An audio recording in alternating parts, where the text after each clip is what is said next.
Hey kids, are you planning on doing an event this year? YouCanEvents.com.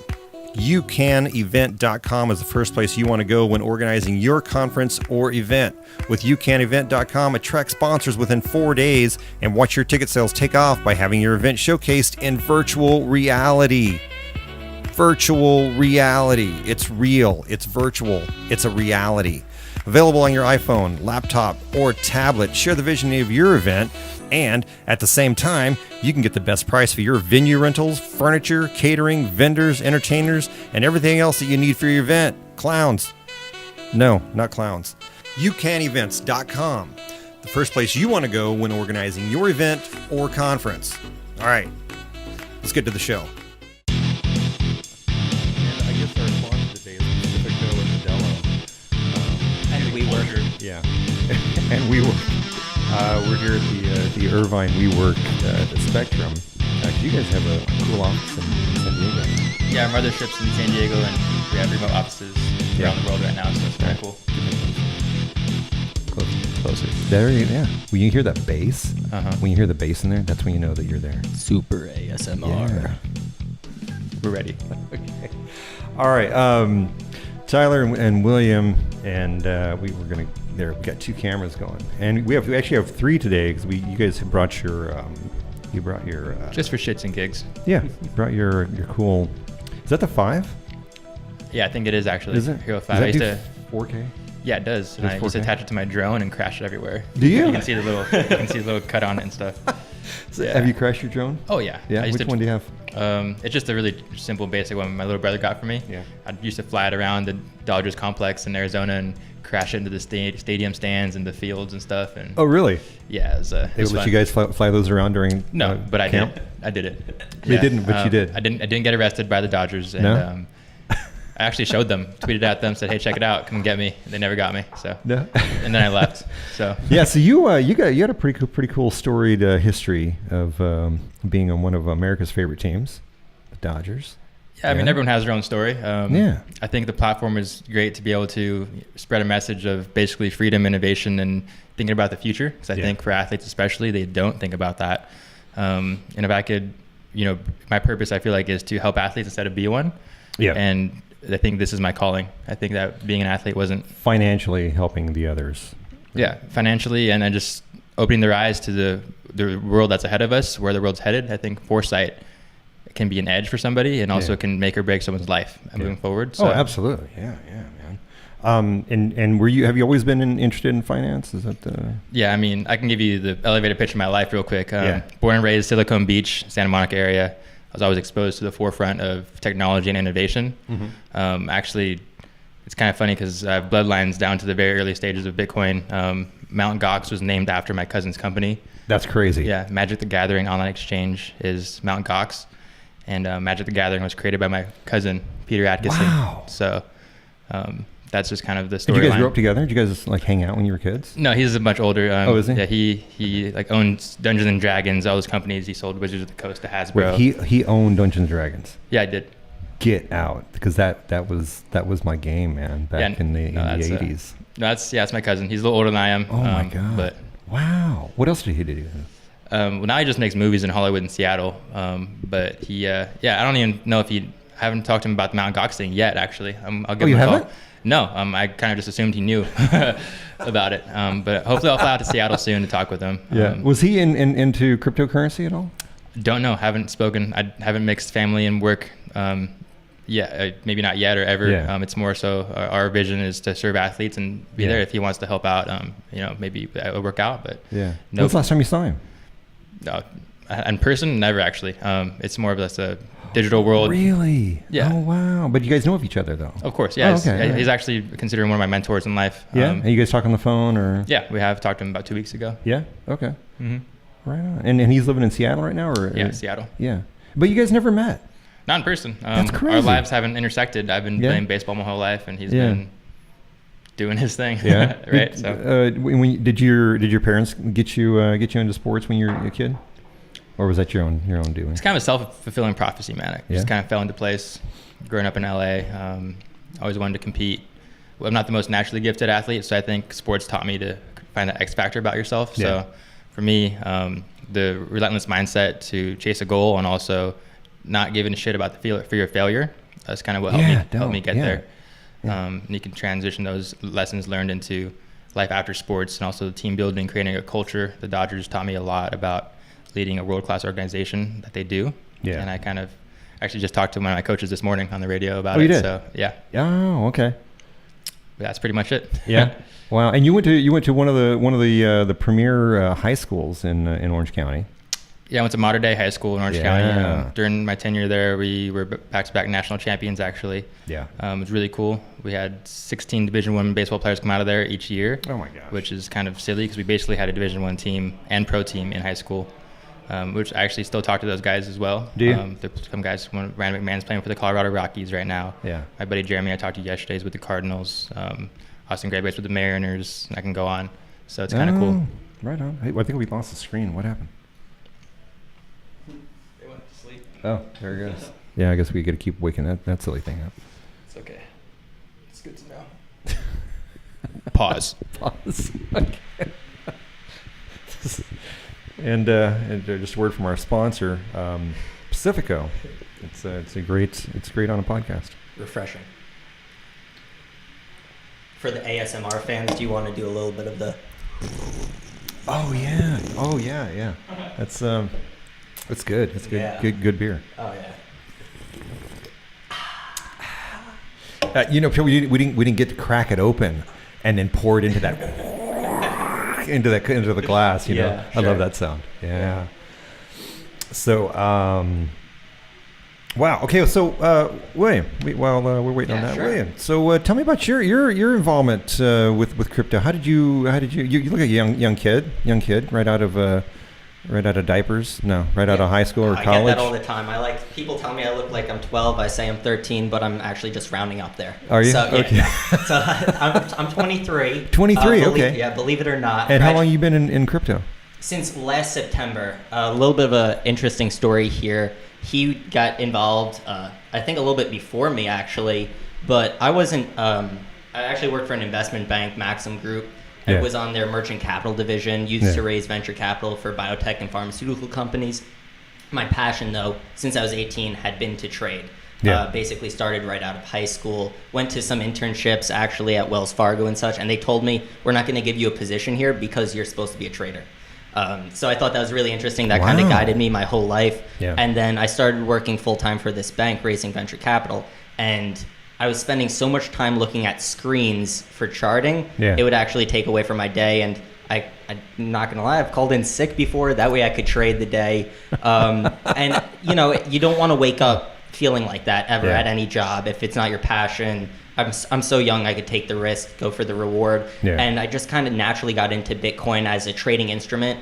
Didn't look at it anything more than that. When was this? This was back September 29th was the first time that I posted anything. This past year? Yeah. Okay. For $3,942 or something like that. I have a 3,000. post on my Instagram, I believe. That was like the first time I ever posted it. Isn't that crazy? Yeah, crazy. My mom texted me. I had that on my Instagram as well. It says, Bitcoin doing well, we hear, from my mom. Yeah. And that was kind of the start of it. But was your mom into it too? No. My family wasn't, but I eventually gave them some Bitcoin, some Litecoin, some Ethereum, so they all have little portfolios now. Yeah. Wow. Anytime that I'd hit a big trade, I'd send my dad a little bit to his Coinbase account, and that's going to be really fun because he's actually in at prices a little bit lower than right now. Yeah.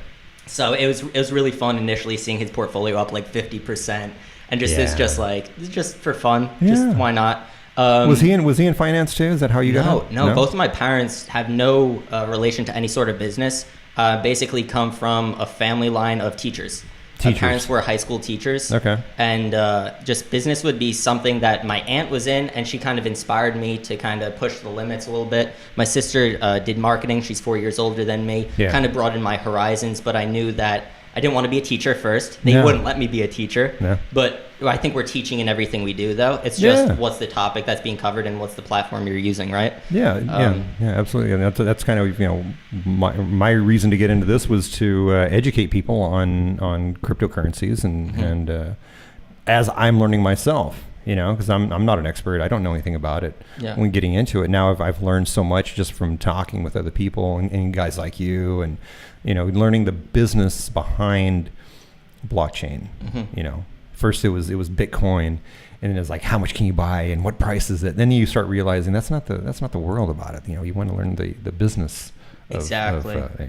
I think December into January was a really interesting period for Bitcoin, because at that time I'd been promoting it for about 2-3 months. My friends saw on social media, and they didn't get the hype until we were reaching, until we were over $10,000. No one really understood it. When we were approaching $13,000, people were starting to reach out that had no financial background, where I had yoga instructors reaching out to me, people with all sorts of anyone. But Bitcoin got this really bad stigma where you'd see just the price. We'd open our Coinbase account, we'd see a price. What's our account value? Is it higher than or lower than whatever we bought at? That's all we cared about. We don't care about the utility, and we just viewed a single price. And I'd been trading Bitcoin that way for so long. And it really opened up my eyes after the crash about the entire utility. And I think for the entire space itself, a lot of people, this December and September, that meteoric rise and the horrific fall really opened a lot of people's eyes to the actual utility of blockchain and of these cryptocurrencies. Just kind of put the spark in their eyes, gave them that fever. And I don't think it's till now, 6 months later, that we're actually starting to see kind of hopefully the bottoming of Bitcoin, but people are starting to naturalize the inflow of capital, and then actually realize the utility, and that this is a space that's going to be here for the next 20 years. This isn't just the bubble. This isn't the tulip mania. No. Though there are some interesting comparisons between this and the tulip mania bubble, and the tulip mania bubble lasted for much longer than people actually like to admit. And the idea behind that was that the tulip actually had a store of value between countries. And that's the exact same thing that we're seeing with Bitcoin. You want to flee capital from China that's being restricted. You can't do it in their local currency because the banks won't allow you.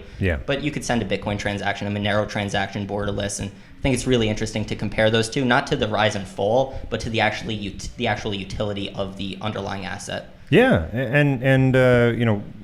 were seeing people that are always talking about how that the uneducated people, you're sending Bitcoin, you're obviously a terrorist, or you're buying drugs or a liver on the black market, right? Is that?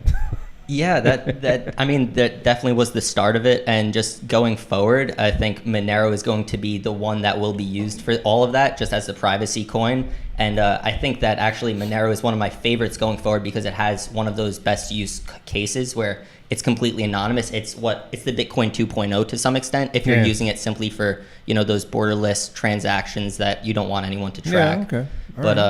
Some interesting stuff about, as you were saying, all those illegal buying and sellings. It was funny reading that one report from the FBI where they actually tracked back to Bitcoin forums your individual ID, and then they just saw, okay, this was WZ Purdy posting his Bitcoin address in the bottom, saying like, hey, send me some donations. And they now have your Bitcoin address, and they could track every single transaction that was sent and came from that address, because that's the beauty of blockchain, right? But people transparent. But people don't really realize that the government can put 2 and 2 together. And they're not idiots, they're a little bit idiots, but they're not complete idiots. They're going to hire kids like you out of high school and college to come in and educate them. Certainly. Hopefully, and I see that happening with some of these financial institutions like JP Morgan, and they're hiring like 20-year-olds, early 20-year-olds come in and advise them, be their advisor on blockchain and cryptocurrencies. Shingo Levine, one of the guys that we met at a digital currency con in Utah, he's 20 years old. He's the CEO and founder of a $400 million market cap coin. And, he's one of these guys that you will be reading at the 30 under 30, 40 under 40. And we saw it just came out. It was all crypto related. Every single person on there was. And hopefully that'll be someone that you're either going to a podcast with, or maybe it'll be us one day. I'd love to, man. Absolutely. And also, like, for the government consulting side of things, like, we're working right now with Jared Tate, where he's helping us with some projects, and like literally the FBI goes to him to ask about questions about blockchain, and just really unbelievable to just work with people in the space that are at the forefront of innovation and excellence, and seeing that the future is being created today, and we're being a part of it. And I think that the team here at BlockTerra is this future. And you guys are in San Diego. Yes, sir. How'd you guys move? Why are you guys in San Diego if you're an LA guy? I'm a New Yorker. You're a New Yorker. I've been here in California for 2.5 weeks, 3 weeks at absolute most. Yeah. I'd been reached out by bunch of people to start trading floors with equities in the city. That had been my initial dream. But Tyler, a really interesting story, but just when I spoke with Tyler and his team, they had such a vision, such a drive that just communicated so well. And this was over the phone that I knew if we actually got into a room together, we could build something crazy. Yeah. And I hadn't felt that with anyone else that I spoke to. Wow. So, yeah, he has great character that he's developed over athleticism and just some really good characteristics and a really great drive that he learned all of this through his coaches from Tony Gwynn and such that I'm sure he'd love to talk more about, but it shows every day in his work ethic, and it keeps us motivated and pushed, and I think that's why he's a great CEO. Yeah, no, appreciate that, and like that soundbite right there. But how we ended up in San Diego was I went to San Diego State, played baseball there, Division I college baseball American, Golden Spikes nominee, whatever. Got a chance to play for the Dodgers, and when I retired, I came right back where I was familiar with in San Diego. And from there, started from the bottom floor, building a team, taking experience from team building, creating cultures, winning cultures. Furthermore, from my experience with the San Diego State and the Dodgers, and then from there, when we're building an all-star team right now, we're really excited about it. We're still actively searching for talented individuals that are intellectually curious, innovative, and just want to build an empire and can see that vision. Yeah, and see where the world's headed, and trying to create that future because no one's going to do it for us. And that's kind of our overall thesis, is to build an all-star team and become the next, say, BlackRock or Bloomberg of this next space, because somebody's going to. Somebody's going to. And we want it to be us. Yeah. There's not many companies that you travel across the coast for within 4 days after speaking with them. These are one of these companies that, you want to be attached to this rocket ship that's about to take off. Yeah. So tell us more about what exactly is BlockTerra. Yeah, so BlockTerra... And let's get the visual back up. It keeps crashing on us. There we go. Oh, gotta get it. Pause.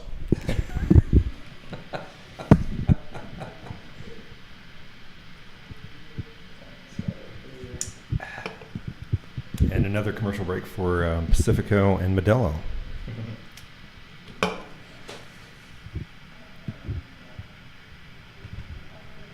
Does your computer keep sleeping or something? Yeah.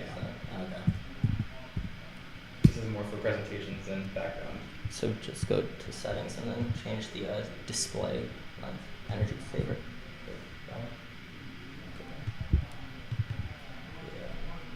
Oh, that's why he keeps going to sleep after. There we go. Never change it later. Never. Thanks, Purdy. This is why Purdy's part of our team right now. Yep, this is it, guys. Thanks. Thanks for having me, and it's fantastic. All right, thanks, man. you should just drop the mic. I've always wanted to do that. Drop the mic, yeah. Maybe these are like $20 mics, so feel free. No, I'm just kidding. All right. Okay, BlockTerra. Let's go through the ins and outs of what BlockTerra. Yeah, so BlockTerra is more than a hedge fund. We have very ambitious goals. We're looking to create the first ever index to track the market, and also looking to eventually launch our own token through that. Because every space, whether it's the NASDAQ in 1700s, NYSE in 1970, with that new emerging market, man-made markets, comes the constructs of indexes and things of that nature. And in this space, there's not one, let's say, Bitcoin standard, gold standard of what's going to be held to track the market.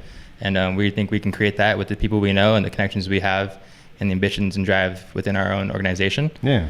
So within that, we have our hedge fund, our, let's say the index, whatever you want to call it, our services, because the biggest thing right now, our mission is to bridge the gap between traditional finance and the next generation global financial system. Yeah. And we want to create an open, free, safe financial system for the world and everyone to participate in. And that's our end goal. So we have a couple of different verticals within our organization right now, including a venture capital private equity branch that we just launched actually this week. So BlockTerra is more than a hedge fund.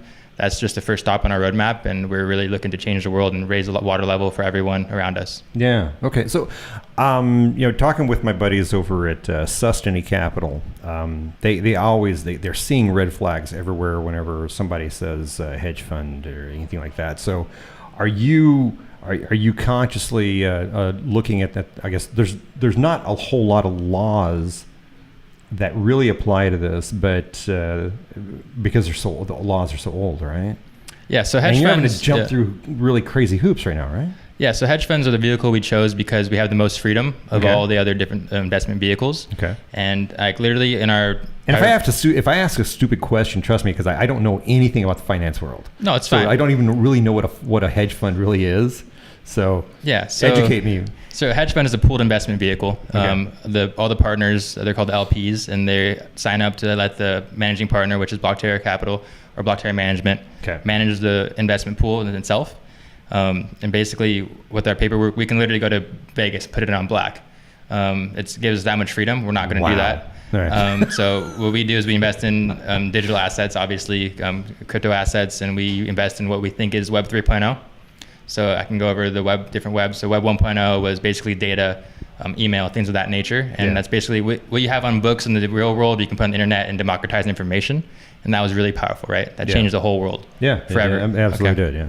And then so that's 1.0. Web 2.0 is basically publishing platforms. So things like Twitter, YouTube, Facebook, and you can create your own content now. And that changed the world forever as well. And that also created the first business model on the internet. And what that means is you can have centralized powers use this and have networks to basically have people participate in some sort of economy, whether it's Facebook, Google, those types of things, making money off your revenue shares or just things of that nature. And the power and the money goes to the centralized authorities, right? Which is fine. And it's completely logical in the evolution of the internet. And the next step, Web 3.0, it's data banks. So what we're seeing is we're having scarce digital assets for the first time in human history. And we can go on forever about that, but let's just look at Major League Baseball just partnered with Ethereum to create digital collectibles. And things of that nature. But basically, you can't duplicate. Yes. You have 1 of 1 or 5 of 5. Exactly. So basically what value is, don't quote me on this, it's like scarcity, fungibility, divisibility, portability, and durability. Actually, quote me on that. I think that's right. Is it? Okay. Yeah, all right. So do that one more time slowly. It's scarcity, divisibility, fungibility, portability, and durability are the characteristics of value. Okay. So when you create scarce digital value, by definition, that gives it value. Or scarce digital assets gives it value. Okay. But we can go in depth forever on that. But basically, great, what Web 3.0 does is it puts the platforms by the users for the users that control it, monitor it, secure it, and keep it going. And it gives incentives for people to run it because now they're getting paid instead of Facebook getting paid by it. And this is the next intuitive step in the evolution of the internet. No one can stop it. It's coming, and we are here at the forefront of it. Wow. And that's crazy, man. Yeah. And being in sports, that's pretty cool that you guys would, Yeah, I mean, there's so many different stories, but the initial thesis was I really believe professional athletes deserve the same opportunities as financial elites. And from there, we quickly expanded to family offices, accredited investors, and basically whoever we know in our network, we want to raise the water level up with them and bring them up with us. Yeah. So we started with a small niche, and now we are global. When you're dealing with these pro athletes, I know I've dealt with a few of them myself, even on this show, helping them buy their first Bitcoin. So you're doing, I guess, education on cryptocurrencies and blockchain as you're getting them to buy into the fund, right?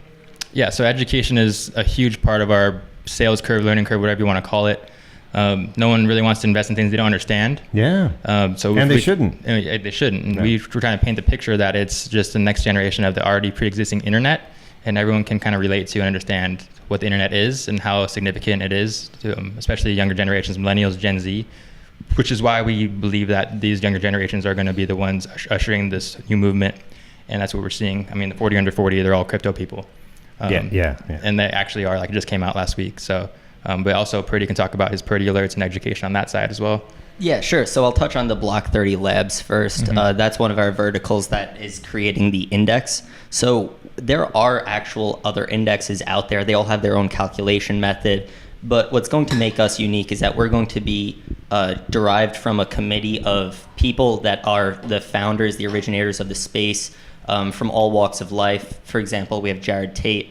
We work with Sherwin Dowlett of Satis Group. He's one of the second and one of two publishers onto the Bloomberg Terminal platform for information. He could pull great data for us, but we work with people like that really make it interesting. But as to Block30 itself and informing our customers of what they're actually buying, we're going to add a due diligence section to our Block30 Labs where we can literally walk them through every single digital asset that they're going to own, and we'll tell them exactly why we think that this is the next Apple, this is the next Facebook, this is the next Twitter, this is the next Microsoft.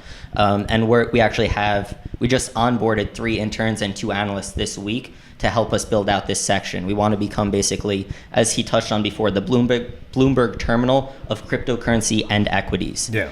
There's no hybrid platform right now. You have to be pulling data from Reddit, from Twitter, and it's a shame that you have to be going through those sources where you have a ton of trolls, you have a ton of fake news, false information out there. But that's just where these communities have established. So if we can pull this into a centralized database that anyone can access with complete transparency, with verified data, then I think it would be a game changer in the space.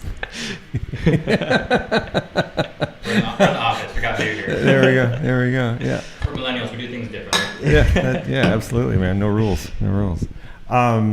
That's great, man. Yeah. Are you doing any? Is there anything that you guys are putting up, like a curriculum, where people can download this and view it for themselves? Yeah, exactly. So we're all about complete transparency. We're going to be having probably a report come out every single month, do our half-year report, end-of-year report, maybe some serious quarterly reports for our investors. But beyond that, everything is going to be basically public.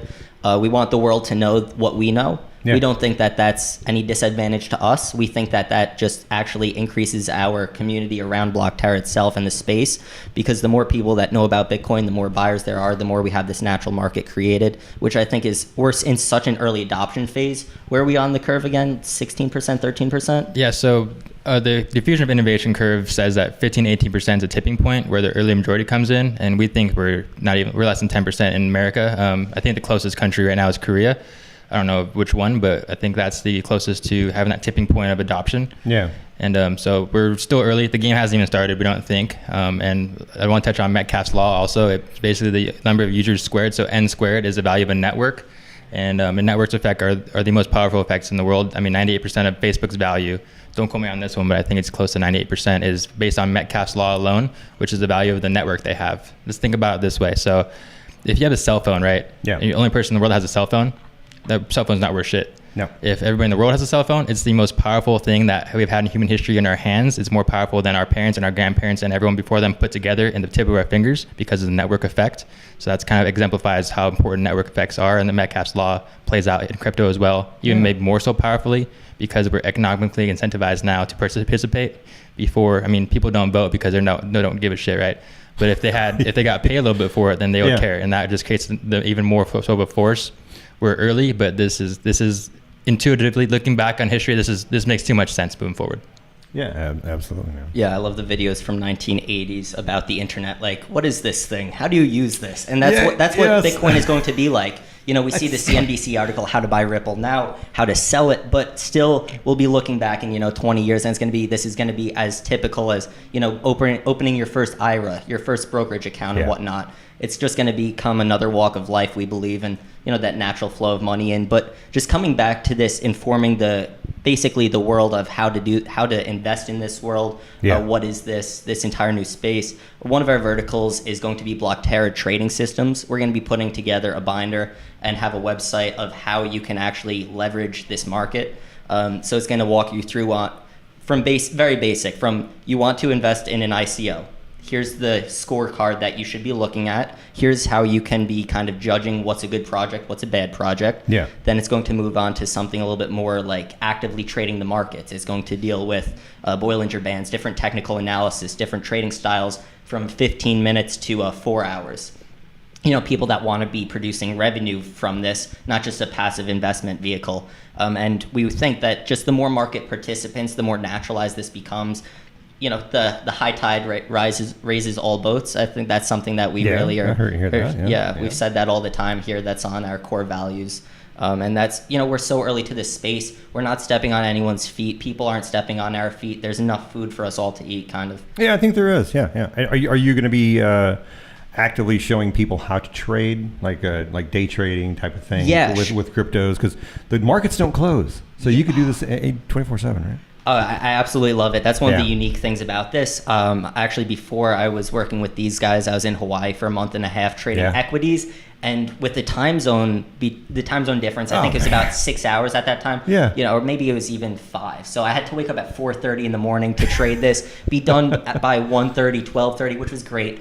But it pushed me over to cryptocurrencies like so much more because I'm actually closer to UTC time now. So it was better because that's the time that you have to really be focusing on because that's when those daily candles close.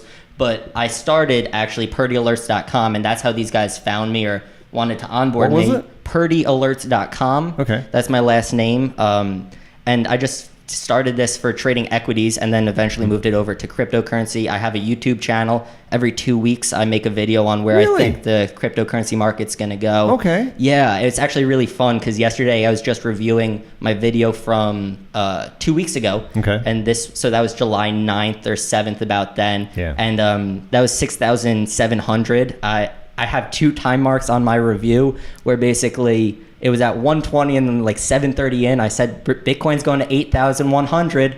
No one back then, this is when we saw a spring right after, so we went down to 6,200. It's all in the video. It can't lie. Yeah. But it's just so fun to review. It's fun to be right, but I also have to acknowledge, I'm not right all the time, and that's why it's great having a lot of minds in a room together because a trade is a flip of a coin. It's 50-50. Whatever you think is going to happen, that doesn't mean anything. That doesn't mean it's going to happen, I right? know it.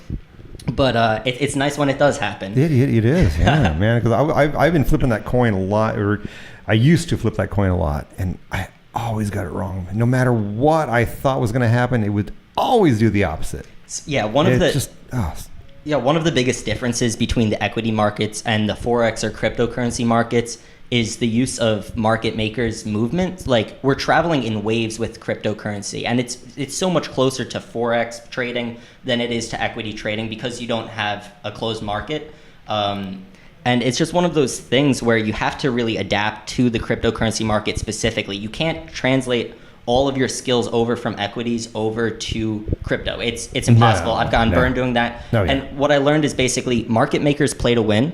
You have to trade with the market makers because they're always going to win. And if you can figure out the patterns and structures and kind of get into their psychological aspect of it, and where they're accumulating shares and distributing shares, as you see with Bitcoin, it goes on a wave. It's like up, then it's down, then it's up a little bit, then it's down. That's just the natural movement of it being a 24/7 market. We don't gap up. We don't keep gapping up, then have a crazy down day. It doesn't really work like that. It's a highly liquid, constantly moving market. And if you kind of identify that, where market makers might be looking to accumulate shares to dump lower or vice versa, you trade with them. You can kind of predict these patterns and see where they're. All right. Yeah. Very good, man. It's all on my website. It's all on my YouTube. I talk about. So just very briefly, if you are a trader or you're looking to get into trading, you have to open a TradingView.com account. Absolutely must, and you're going to be charting all of your coins on there. Is that a paid account? No, you can open a free account on them. Okay. All right. There are certain advantages to opening a paid account. I think it's $9.99, something cheap a month for the next platform up, but it's very unnecessary. It's just if you want to add more indicators. But basically, you should be looking at Bollinger Bands, which are a measure of volatility. Okay. As we know, Bitcoin recently has had, other than the past week or past few days, has had a very decline of volatility. It's just been down, down, down. If you're looking at a chart of volatility, it was near almost all-time lows, if not all-time lows recently, before we had this recent explosion from 6,200. This year, yeah. And if you see patterns like that are happening, we actually got a squeeze on the daily band. I tweeted this as well. It's all stuff that you can learn yourself. You just have to identify this stuff. It's all very visual with these indicators. But basically, periods with low volatility are followed by periods with high volatility. Mm-hmm. So if we're moving sideways for so long, like we were at 6,000, we're kind of just trading in that area. Yeah, very thin movement there. Yeah, like an $800 range.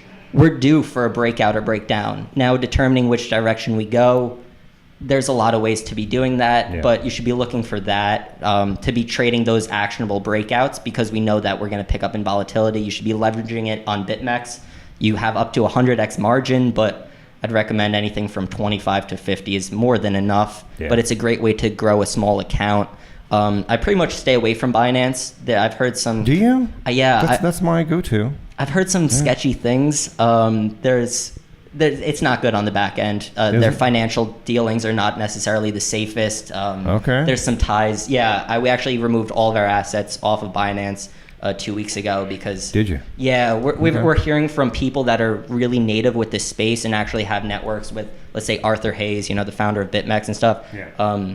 We're hearing some dirty words about Binance, and it's kind of scary. And if Binance turns out to be the next Mt. Gox, that'll be. Oh man. It wasn't named after his cousin, but still, okay. we'll be able to ride the shorts down there. Yeah. But it's just something that everyone should be looking into. Is are your assets secure? You can't always trust exchanges. They explode all the time. Yeah. It happens. You read about it all the time. You don't want that to be you, especially if you have decent money on the exchange. Yeah, I know. Yeah, and we might be wrong, but at the same time, you have to realize Binance is a year old, so there's not much history to go off of. That's crazy. And we're not gonna badmouth anybody, but we can bounce sounding board off what we hear from people that are much more experienced in different areas or have different networks. And we just use our best judgment moving forward. All right. Certainly. Oh yeah, sure. So I'll continue on with technical indicators and such. Hey, let's try that. Yeah, let's go ahead. Sure. Okay. So beyond Bollinger Bands on your TradingView account, of course you're going to be using candlesticks. Now, as to the actual accuracy of the candlesticks themselves with the high, low, and close, that's completely manipulated. Yeah. So it holds very little weight. You should be looking at other things, such as these indicators, such as volume profile, which gives you a horizontal volume as opposed to a vertical volume, which is the time. So typically you'll see, okay, we traded 2,000 shares of Bitcoin or 2,000 shares of whatever at in this hour, in this candle. Now, that's great, but it doesn't tell you at what price the majority were sold at. It doesn't tell you anything like this. What volume profile does is it's actually on the side of your chart. Typical volume is at the bottom. Yeah. And it's going to give you at specific prices how many shares were bought and sold.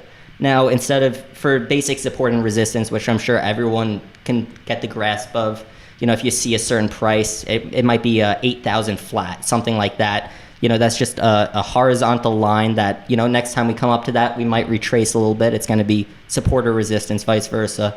But this gives you the exact price levels that will be support or resistance because it shows how many trades how many shares were actually traded. Wow. So you could see what I call liquidity voids, which are just basically gaps in the price that we just clear out of. Like Bitcoin's crazy rise from 5,000 to about 8,000 gave us some gaps between 6,000 to 7,000. And then you'll see eventually on its way down, when we come to test these levels, if we break major support or resistance, we fall very quickly, very heavily because there's no orders in that level historically. And going forward, people don't really have their orders where past market makers don't kind of focus their attention. Mm-hmm. It's super easy to visualize if we had a chart that we could kind of use. I know this is a podcast, so it's all. Well, I mean, I do this is a YouTube show too, so I mean, there's lots of video too. Yeah, sure. So, and if I would have known, I would have brought up, or maybe I don't have the internet here though.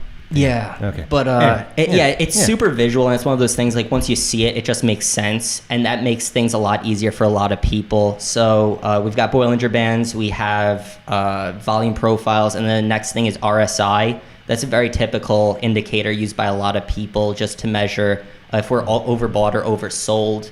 There's no one time frame that's accurate. You have to go through all of them. I start on the monthly, then work my way into the 15-minute all the time because it's such a dynamic market. It's always changing. But I don't want to chop your ear off a little bit too much with this. I could go on forever. No, it's good because, we don't usually get to talk about things like this on here. It's more about technology and stuff. So it's good to kind of balance that out with somebody that actually knows and can talk,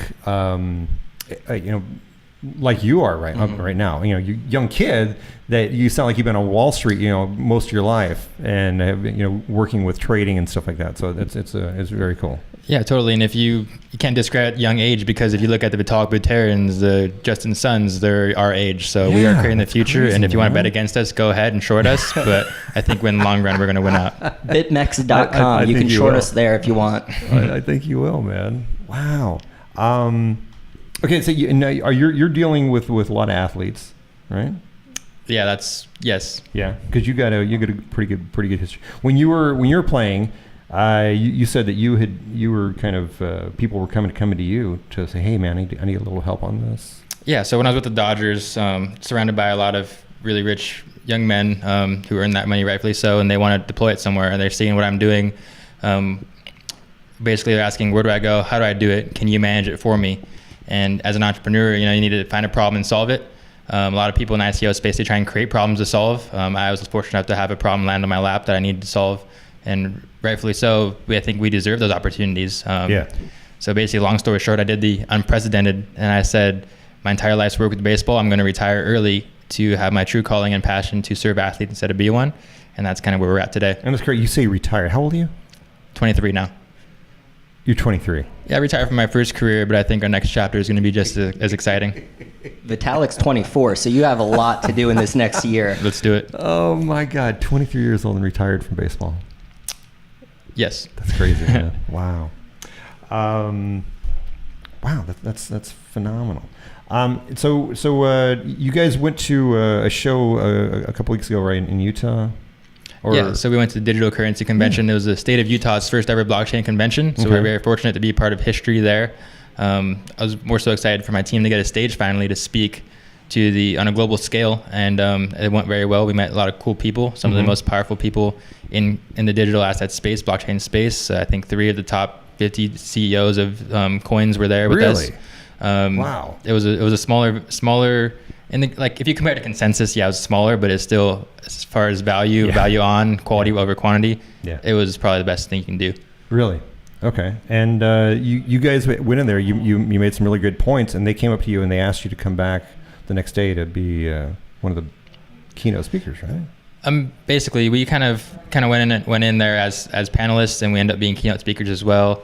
We're going back to do it again, and as we move forward, we're being asked a lot. I actually got asked today, didn't even tell my team yet, that we got asked to go to Korea, I think, to speak at a conference. So we'll see how that works out. Really? Yeah, so broke the news to you right there. I'll pack my bags Here we now. are. So yeah, we're moving forward. We're really trying to change the world and raise the water level up. We have a unique perspective, a very dynamic team, and I think that we're just getting started. Wow, that's crazy, man. And so what's besides the Korea thing? What other things you got to go?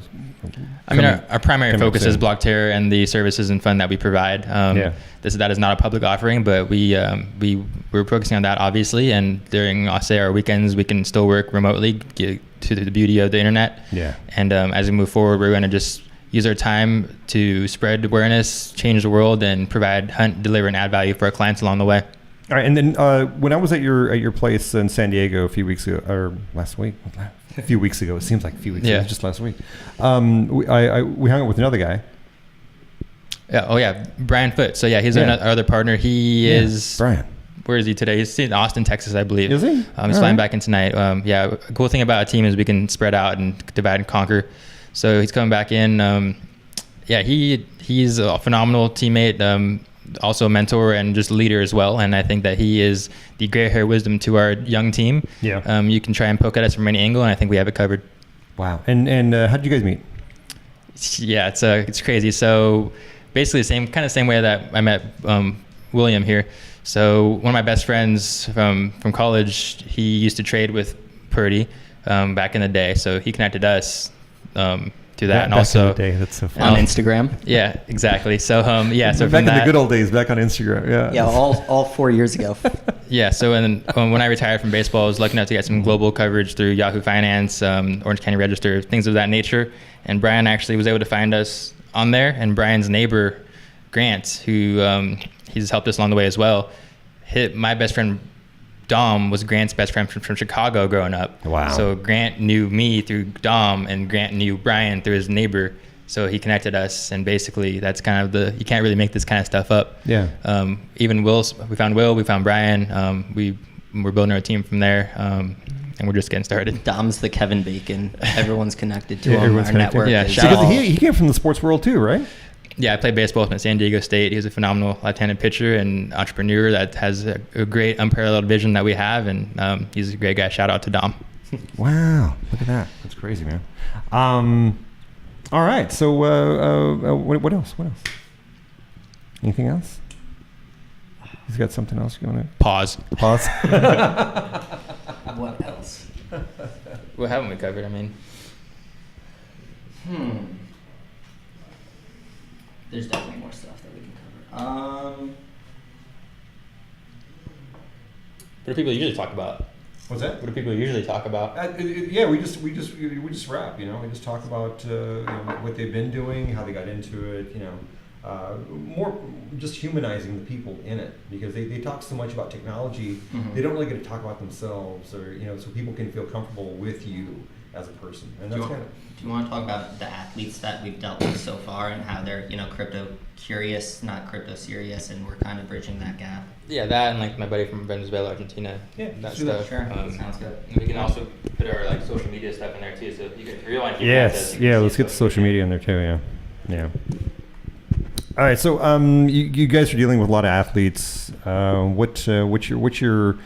I know you're used to dealing with a lot of big name athletes, but that's on the field.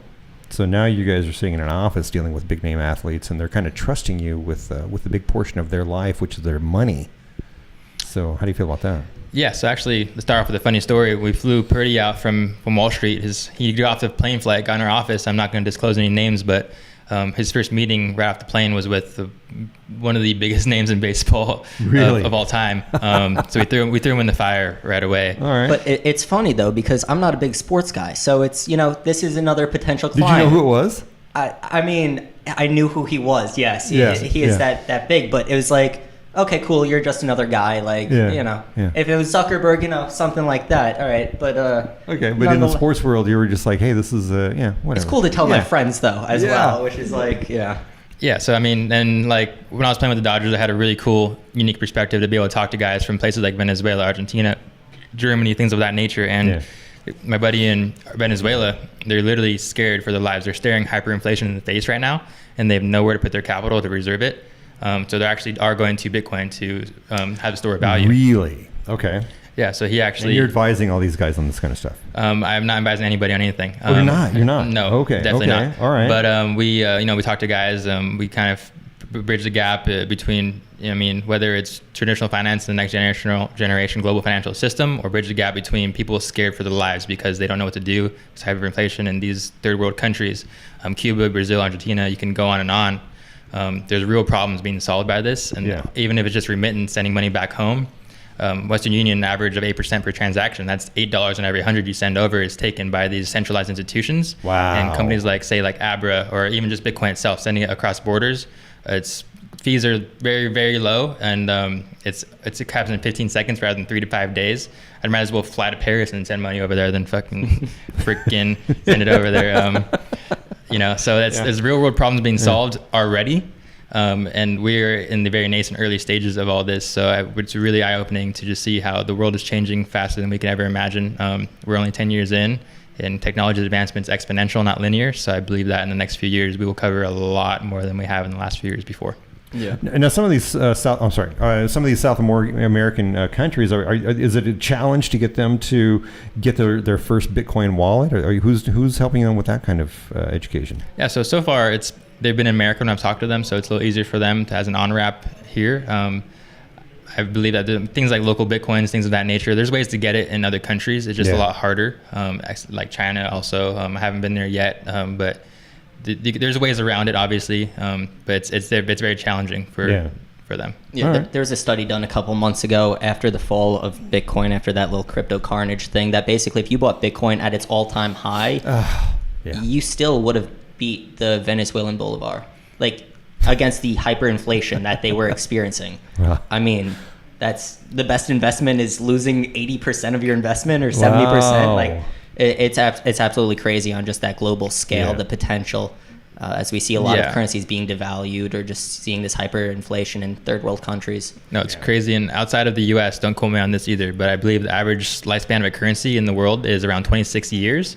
Which is unbelievable. It's the world needs something like this. I don't think in the near term we will have fiat being replaced, but we will have them when parallel worlds working together. Right now, we can compare Bitcoin to gold, right? So gold is kind of like the non-sovereign store of value that the world has, and it's not very transferable, not very divisible. You don't walk into a 7-Eleven and buy a Slurpee with a bar of gold. So like what Will touched on earlier, the fleet of capital, Bitcoin is the answer right now and things of that nature, and solves real world problems already today. So it's kind of crazy to see that happening in real time. Mm-hmm. Yeah, just touching on the fiat part, I think a lot of people in crypto, they're way too focused on the Satoshis just accumulating Bitcoin. But if Bitcoin goes down, it doesn't matter how many Bitcoins you own. If the price continually goes down, if all of this great price movement that we saw, if it was due to Bitfinex and this whole Tether thing happening, if there were bad actors happening, and we do see Bitcoin go back down to 1,000 or find a base somewhere like that, it doesn't matter how many Bitcoins you own if it's going down. We care about the fiat conversion. As a hedge fund, we have to perform with actual real numbers.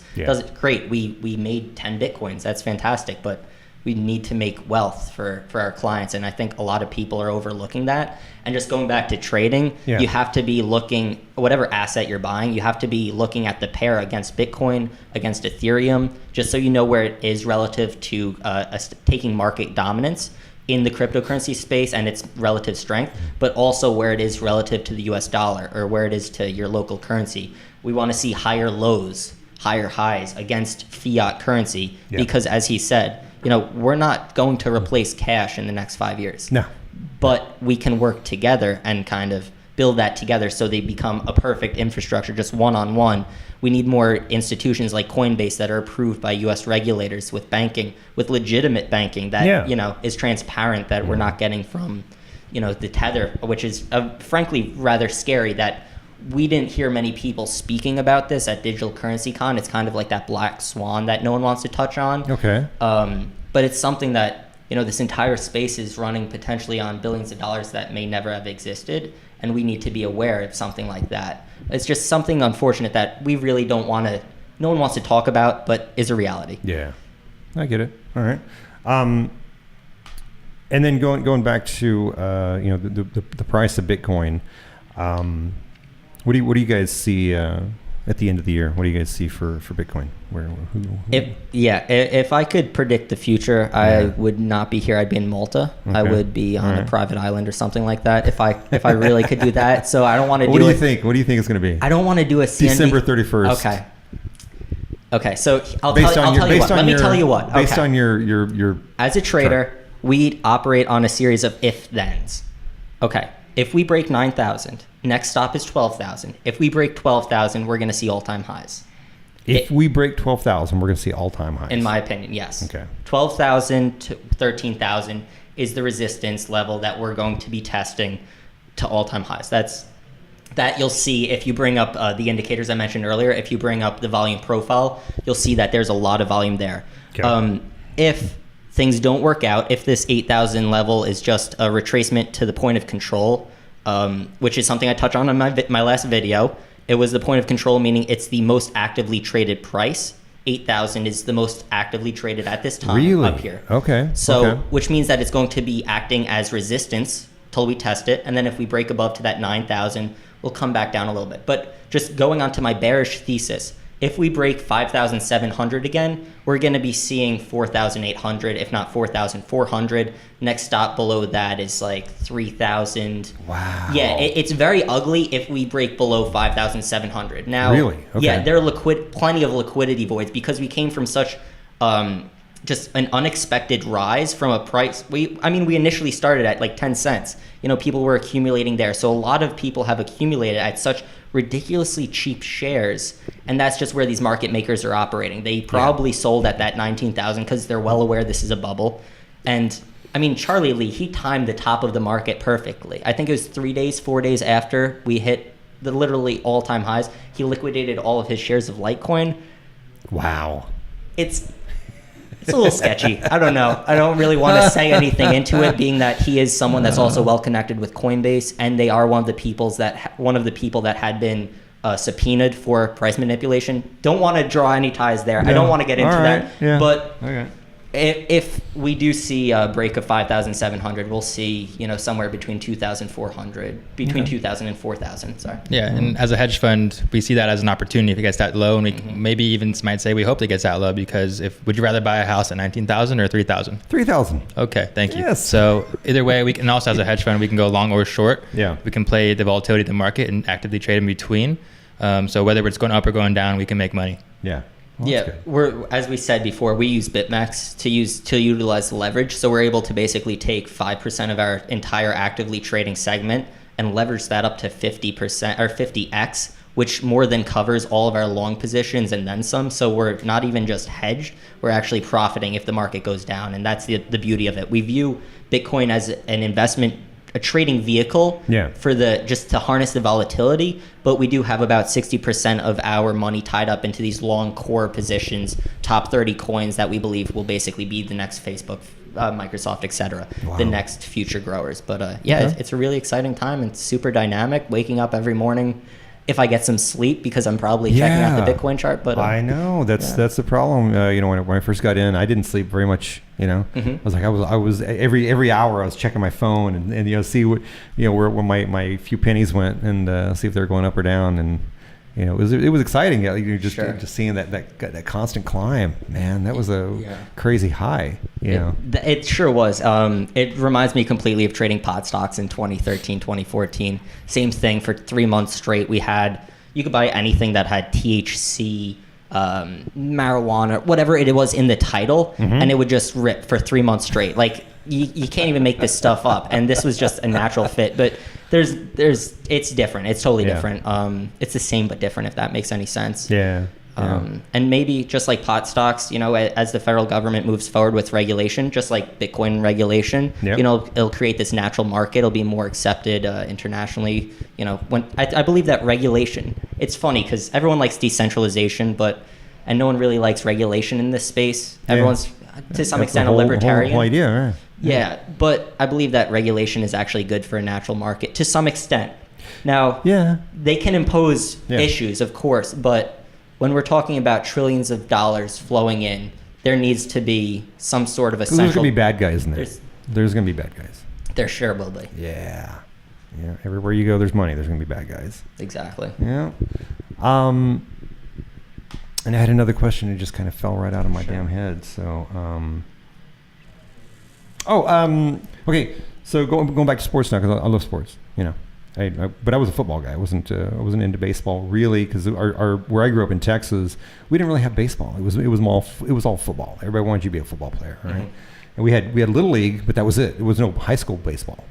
So when you're down in San Diego, are you going to the games? Are you going to the Padres games? Are you going to the college games?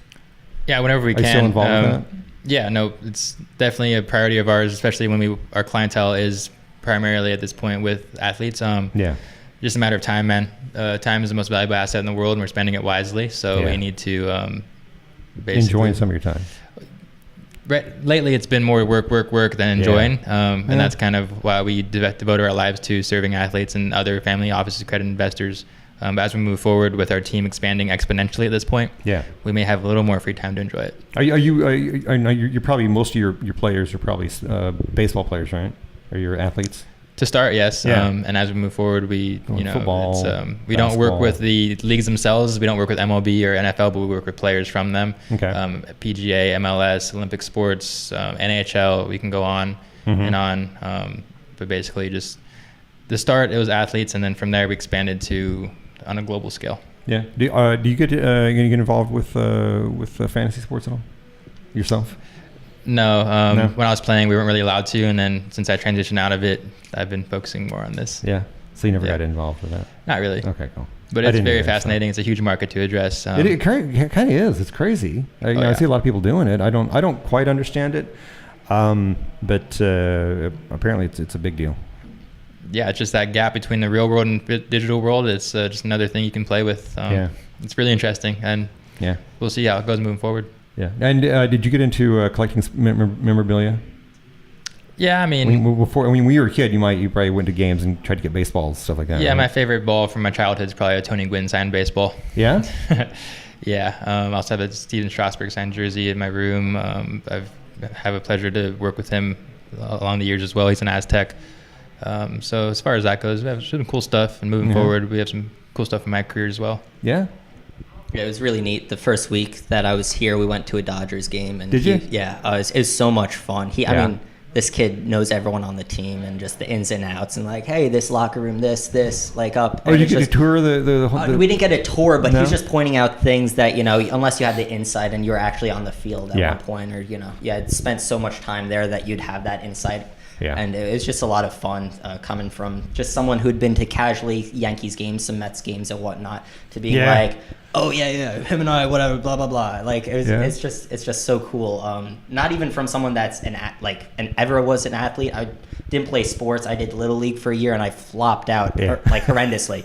I couldn't hit that darn ball. Yeah, I know. I couldn't.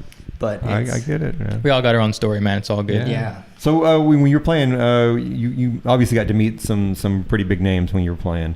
Did you ever get starstruck? You're like, oh my God, they're just...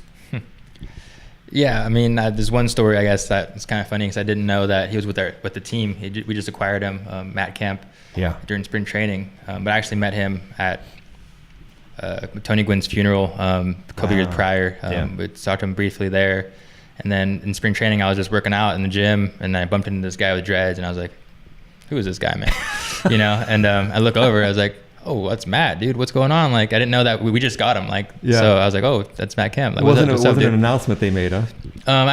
When you're so focused, you're kind of just in that rabbit hole, so to speak. So I just like, oh wow, he's with the team now. And then kind of just talked to him at the water cooler and asked him to spot me on bench press, and that's about it. But I mean, we work out with guys. Like, we all work out in the same complex, the same team. Sports world is so small. And that's not just baseball; it's all sports. They kind of bridge over and overlap in certain senses because we all have similar mindsets. So it's kind of just attract to each other naturally, right? So I mean, I can go on forever on stories of people that I've either worked directly with or cross paths with. But that's kind of a funny story there. Just bumping into somebody. Man. Yeah. Oh yeah, that's what a gifted life, man. I guess you could say that. We're trying to use a platform for the better good of the world, man. That's good, man. That's good. Doing the work for the people. I hope we are. Yeah, right on. All right, kids. Well, man, great. I'm glad you guys came up from the San Diego area and hanging out over here in the Irvine. And this is your old stomping grounds too. Yeah, I went to high school around here. Yeah, talking about if you need to find us to ask any questions, we're here to help. Oh, that's right. We got to get some the social media and stuff out there. What do we got? Yeah, sure. I mean, you know how us millennials go, man. It's all about social media, and I wouldn't bet against that either. No, just a heads up. But yeah, so Instagram, Twitter for myself and William. I'm at BlockTerra, TY BlockTerra. On both of those, there we go. It's right above us. And also BlockTerraCapital.com. You can find a nice hub as well, and Purdy as well. Here you go. Yeah, so on every platform, basically, I am WZ Purdy, Purdy. Instagram, Twitter, everything else, YouTube, everything. Just trying to keep it consistent. And you guys obviously have a LinkedIn page because that seems like where everyone in the crypto world is congregating. Sure. Yeah, so mine is TYADK. All right, and then on your website, BlockTerra, they can find you guys, right? Yeah, we have some hyperlinks in there to team site or team page or whatever. Interconnect. I'm sure if you can do some due diligence, you can find exactly where we live too. So we don't encourage that. All right. Unless it's fan mail, we do take fan mail. We'll open a PO box for that. That's fine. Oh, speaking of mail, do you guys get? Did you guys get any? Now that you're getting known in the blockchain world, are you guys getting emails and phone calls from people that is it starting to snowball? No snail mail. That was so 20th century. Yeah. But, well, we did get some cool snail mail last week, but basically our inboxes are full every day, whether it's ICO pitches or people trying to meet us or trying to just speak with us. We're trying to get a system in place where we have an hour a day to basically answer phone calls from anyone in 15-minute segments. Really? Okay. Yeah. So it's been great. It's what it's all about, man. We're trying to help out. Yeah. We actually got a letter from Major League Baseball just asking us a username name kindly, because we, we're getting more. Yeah. Our first C&D, cease and desist. Yeah. So What? Really? Yeah, it was a very non-aggressive cease and desist. It was basically saying our name's being used on our website. Make sure you don't make it seem like we're working directly with you, which is why I said earlier we don't work with Major League Baseball. We work with the players from it. Oh, okay. All right. So, all right. but yeah, no, just it's kind of cool. It's kind of like some of my mentors have said when they received their first cease and desist, they know that they made it, right? Yeah. So just that kind of snail mail we do get, but it's primarily via social media platforms, email, those types of things now. All right. Wow. Okay, cool. Well, I'm like I said, I'm glad you guys came up, and appreciate you guys giving me some of your time, and now I feel honored that you responded to my LinkedIn. That's what it's all about, man. When we connected on LinkedIn, man. This guy will take any meeting, and that's how we got into so many doors from our first convention to where we are today. Just take the meeting. If you have 15 minutes of free time, you have no idea where that'll lead. Yeah. Who knows who? And it's such a tight-knit community at this point. Yeah. Everyone's helping each other. No one's, as I said, no one's trying to stomp on each other's feet because there's so much ground there. Yeah, it does seem like it. Just seems like everyone that I've met so far, it seems to be very, very, very cool. So for the most part. For the most part. Yeah, sure. There's always going to be a jackass here and there. Of course. Yeah, it's human nature. It's all good. All right, man. All right, good talk, guys. Yeah, well, thank you so much for having us. And as we move forward, I'm sure we'll see each other around. I think we are. I think we're going to be hanging out with the North American Sports and Blockchain. Just seems like a natural fit for us to start working together. That sounds great. I think that it's a great synergy for all of us moving forward, and hopefully we can get some of our athletes out to LA as well. That's the idea, man. That's the idea. All right. Thanks for having us. Thanks, guys. Thank you so much.